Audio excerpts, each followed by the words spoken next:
Hello, everybody. Thanks for having me. And to those of you watching at home, thanks for tuning in. Today, I'm here to tell you about this 1967 rock novel called I Am Still the Greatest, Says Johnny Angelo by Nick Cohn. And Nick Cohn is known as the father of rock criticism, and he's written reviews and articles and books, both fiction and nonfiction. And I guess he was inspired to write Johnny Angelo after interviewing P.J. Proby, who was, or is, an American singer who I guess was notorious for his self-destructive behavior. But on the back of the 2003 reprint from No Exit Press, it says that this is a novel that David Bowie once said inspired Ziggy Stardust. And I didn't know any of that when I found this book at a Goodwill, and I hesitated at first because on the back of this edition, it mentions some cruel and unusual animal abuse that I won't show here. You don't get that description on the reprint. But it otherwise sounded like a pretty awesome rock and roll novel, and I love rock and roll fiction. So I grabbed it, and I looked it up when I got home, and that's when I saw all this David Bowie stuff. And if we look at this album, a shrewd observer might have already noticed a similarity in titles. I Am Still the Greatest, Says Johnny Angelo, and The Rise and Fall of Ziggy Stardust and the Spiders from Mars, both of which suggest someone was once at the top and is no longer there.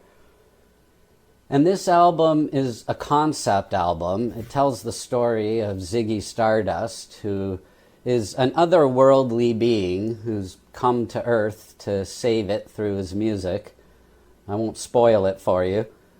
But Johnny Angelo, on the other hand, who is an otherworldly being in his own right, is out to destroy the world with his music and his rocket ship-shaped guitar. But I think this book was more of an inspiration to David Bowie's real-life approach to the Ziggy Stardust persona. Because from what I gather anyway, when David Bowie came to North America, no one knew who he was. But he had this mentality that if you could make your thing seem like the greatest thing and people believed you, then it was true. And when he came to North America, he hired this outrageous entourage of karate-gied bodyguards and photographers to follow him around, making his thing seem like the greatest thing. And that's totally Johnny Angelo's angle. He presents himself as the greatest thing. And he also had an outrageous entourage follow him around too. He leads a biker gang and a band of circus performers who terrorize the towns he plays in with wild animals.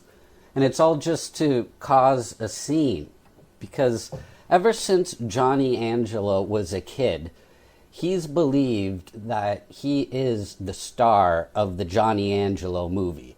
And he's always acted the part from the way he dresses to the way he walks.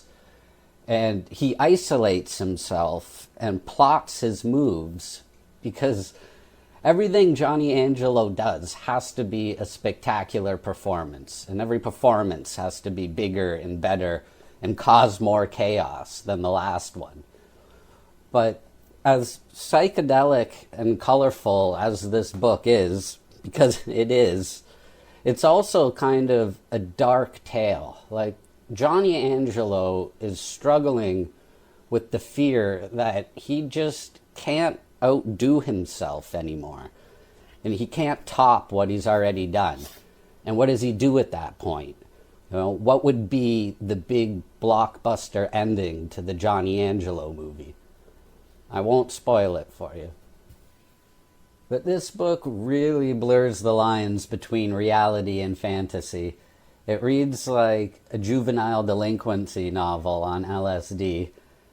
Like, on the edge of town, Johnny has this towering neon building that's basically a giant anatomical Johnny Angelo with all his organs on the inside being different rooms for him and his gang to party in.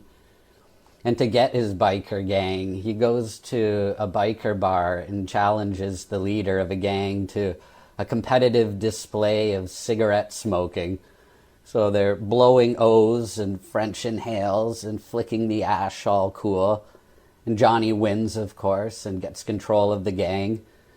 And it's all very psychedelic and full of very surreal characters, like the recluse doctor and his honeypot of white crystals that make him feel like he's floating in flowers when he sniffs them, and who teaches Johnny at a young age that lying is better than the truth, which kind of ties in with that whole idea of convincing people that your thing is the greatest thing. And there's Cat's Meat, Johnny's right-hand man, and he is a character with some challenges whose portrayal might rub some readers the wrong way, but he is likable. He is obsessed with Johnny and won't leave him alone. So Johnny eventually makes him his bodyguard and butler, basically, and Cat's Meat is just honored to be a part of things and living his best life, introducing Johnny at shows. And it's him who smashes the window of a music store one night when he sees a rocket ship-shaped guitar. And the rest is history. And I've read this book twice now, and I still think Johnny Angelo is the greatest.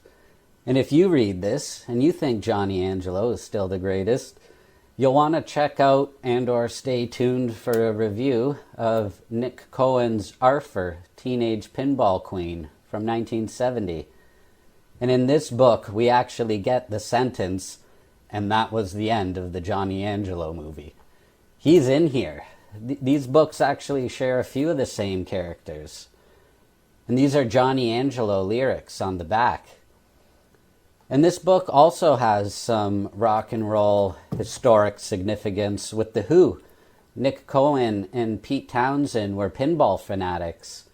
And Pete Townshend actually wrote the song Pinball Wizard for Nick Cohen.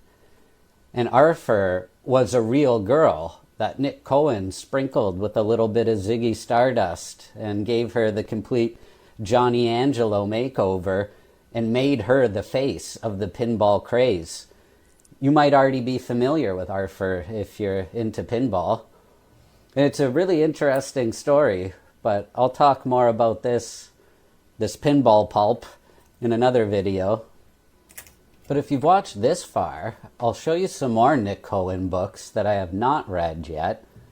This is Market from 1965, about a market and the people who go there. And this is Yes, We Have No, Adventures in the Other England. And this is the first American edition from 1999. And this is actually a travel book that sounds like it exposes the England underbelly.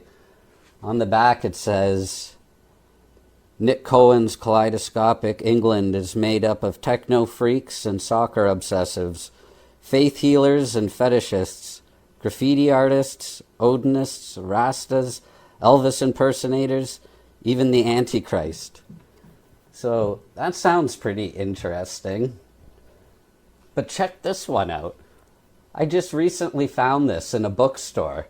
Staying Alive? I was like, what the heck is this? And it says that it's based on characters created by Nick Cohen. And I guess Staying Alive was a poorly received sequel to Saturday Night Fever. And Saturday Night Fever was based on a Nick Cohen 1976 article titled Tribal Rights of the New Saturday Night. It's amazing the stuff you learn just going down the reading rabbit hole. Like, I was pretty stoked to find this when I saw that it was Nick Cohen characters. And what a coincidence. Like, I just found this a couple weeks ago.